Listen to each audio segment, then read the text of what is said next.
man, like talking about that, so that was your environment coming up in Detroit? Right. So during the crack epidemic, were you a product of both ends? Like, was the people in your household doing it as well as selling it, or how was that for you? See, that's how I went. Like, okay, when it first hit, like, my mom was a young mother with 5 children. She started having them at 14.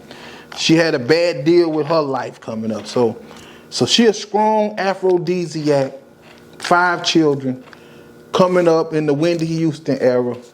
And, you know, men use drugs to manipulate women at that point in time, that era. And, you know, because it was cool or however they, you know, presented it to them. And they got a lot of them hooked because they knew, just like Nino Brown, G-Money said in the movie. That's why he emphasized that. And the bitches suck your dick all night, however he said, that was the introduction to crack to a lot of people. And he made sure he mentioned that part because he knew that women, that it was a drug that would make people do something that they wouldn't normally do.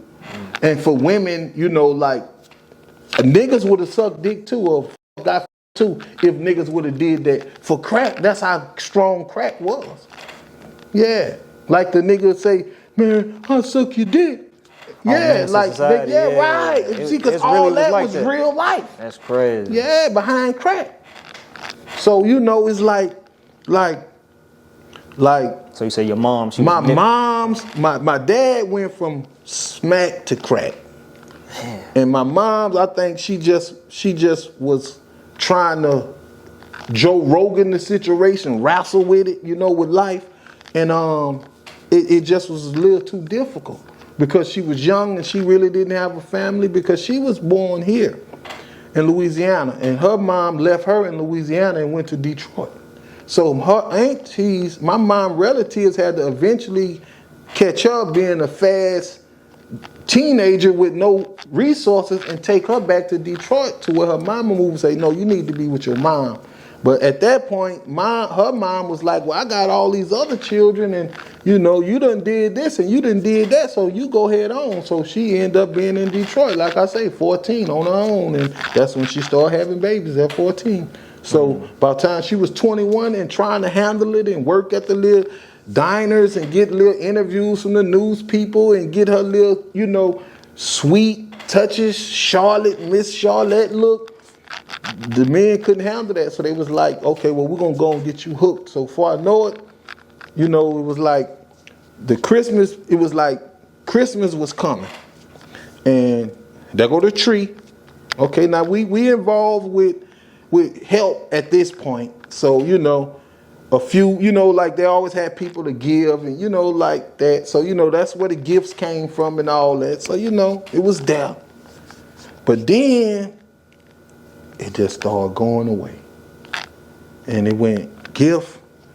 It was like, it's 5 of us, so it might have been 30 gifts. That's great. So then it went to like 20. Then it got to like 18. So we went to talking then. We went to saying, hold up, like amongst each other.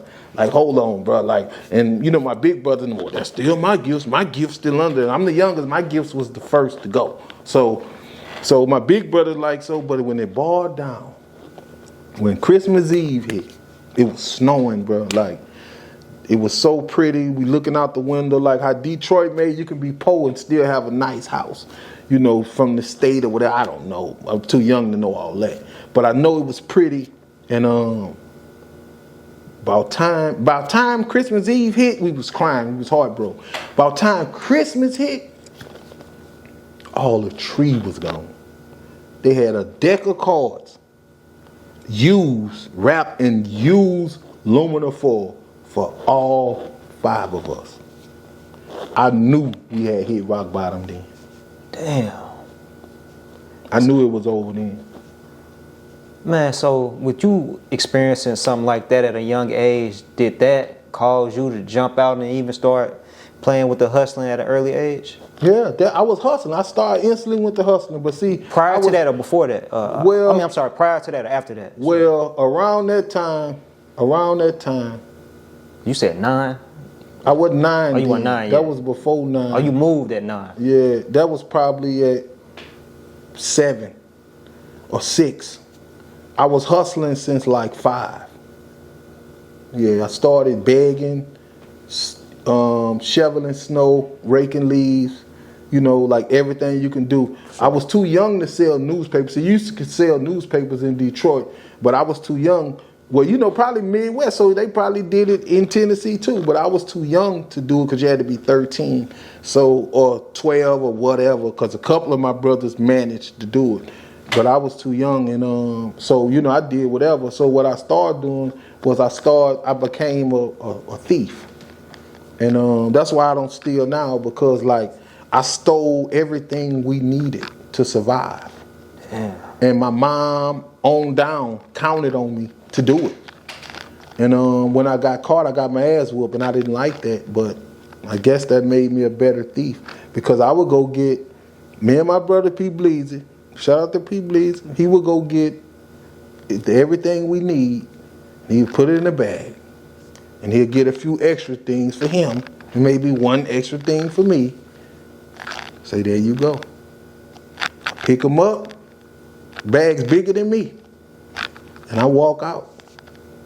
And see, like Hamtramck, you can mix it up. You can go from this end of the store, like say for instance, the mall, when you don't know what the mall is, you're too young to realize what's going on, or like a department store with different departments and different entrances and exits. That's how it was.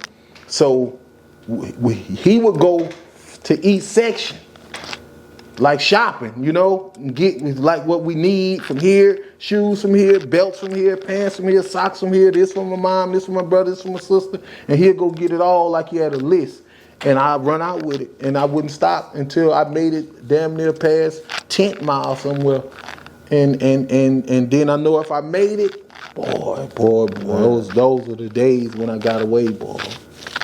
Because I got away a lot. I got away a lot more than I got caught in Detroit.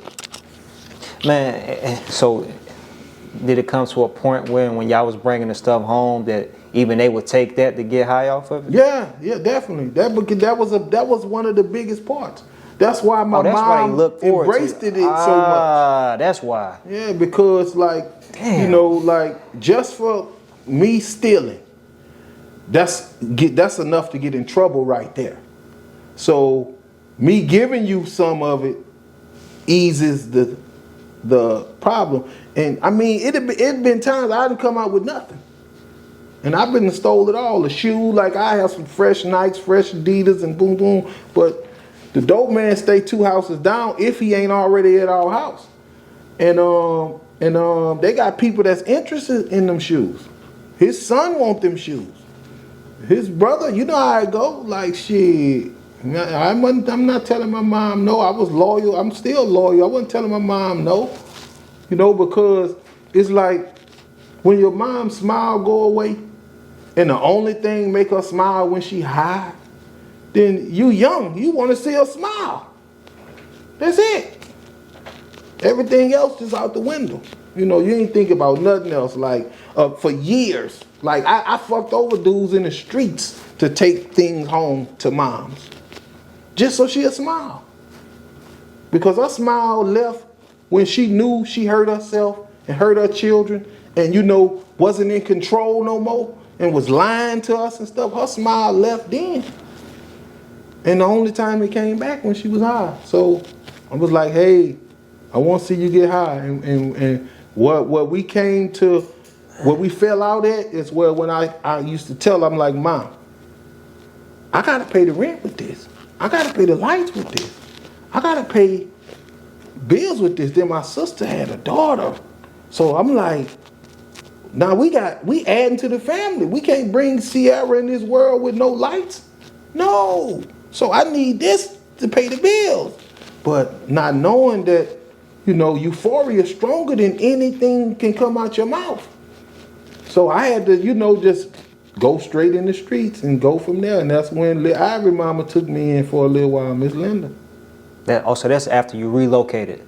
Yeah, this was in Baton Rouge. Like I say, okay. the breakdown was in Baton Rouge. Okay. The build-ups is 2 crack epidemics. I went through 2. Okay. I went through the one in Detroit. Right. And we thought we was escaping it by coming to Baton Rouge. Right, and that's what I was. So that I was asking you. So the stealing and all that. So the Christmas tree incident that was in Detroit. That was in Detroit. So, but as far as like you actually going full fledged in the streets is when you relocated to Baton Rouge. Right, because I was homeless. I ain't had no choice.